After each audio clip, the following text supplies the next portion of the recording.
Welcome back to Weather Underground. Following some really intense storms across Alabama for you this evening, you're taking a live look at Greensboro, Alabama. Our Charles Peak is there now with the pictures. Joins us on the phone. Charles, what are you seeing?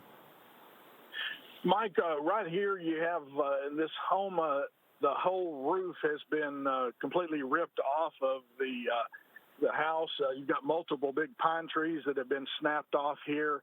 And talking to the resident here, they were able to get into the hallway in safety there. But, I mean, walking into the house, all you can see is sky above them in many locations. And it does look like, Mike, all of the debris, everything was taken to the southeast, which was the same direction that line was going. So it appears to me that it probably was straight line winds.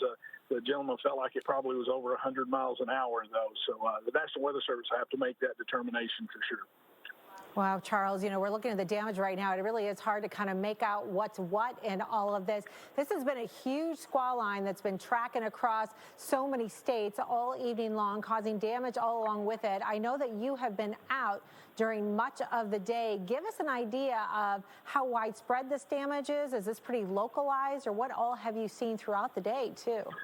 No, it's been all over. When I was coming down Mississippi, right as the line was coming down off to my left on the other side of the interstate, you had trees blowing down, and there were many cases where trees were blocking the interstate there.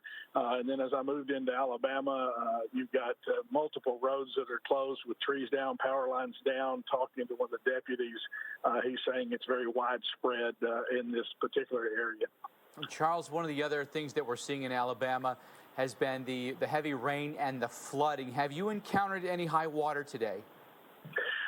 Not in this particular area down here. Just, you know, as I came over from Meridian, and I'm in Hale County now, you've got, you know, in some cases you would have ponding of the highway, ponding of roads, those types of things, but nothing like what we're seeing in Birmingham and that area there. Charles, of course, Alabama has been so hit hard this season already with severe weather. You know, is there areas that are already vulnerable that are getting hit again tonight? Well, the lines were going through. I know I was on the tornado that went through Centerville here several weeks ago, and I know that line went through there. It was pretty strong, but I haven't got over in that area to really assess how it is. But I'm sure there's many homes that are still just with blue tarps on them and not repaired yet. They just haven't had time. So this is not what they want on top of what they went through a few weeks ago. Okay, we appreciate your perspective. Charles Peak, our storm tracker in Greensboro, Alabama. Thankfully, the person inside that home got out okay. We'll check back in with you in just a little bit. In the meantime, we want to get back to our flash flood emergency in Birmingham. Dr. Knapp?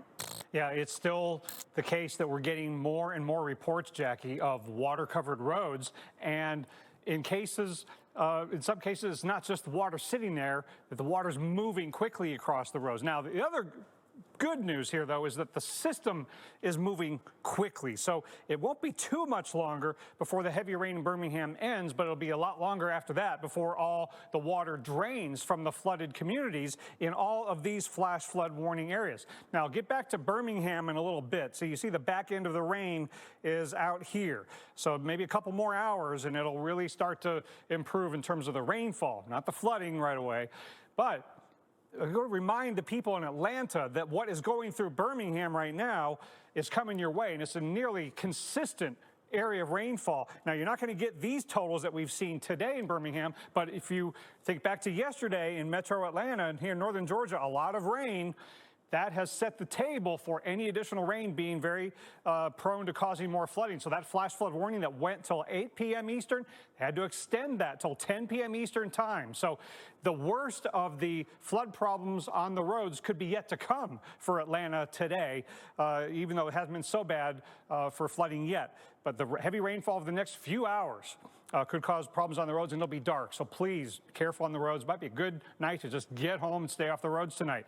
Stay off the roads for the foreseeable future in Birmingham, where we have the flash flood emergency continuing until 8:15 local time. And I wanted to highlight again that it's still along the I-65 corridor, still raining at an inch or an inch and a half per hour. So the water could still be in the process of rising. Look at all of these reports of water threatening or getting into some structures. And look at this very recent report just southeast of downtown Birmingham in the Lake Purdy area. Fast moving and deep water running across Highway 119 near Lake Purdy. And some of these other reports indicate how rocks have been coming onto the roadway. So you got to stay off the roads, especially downtown Birmingham, southward. Even Tuscaloosa is under flash flood warning still. Walter, did you know Geico could save you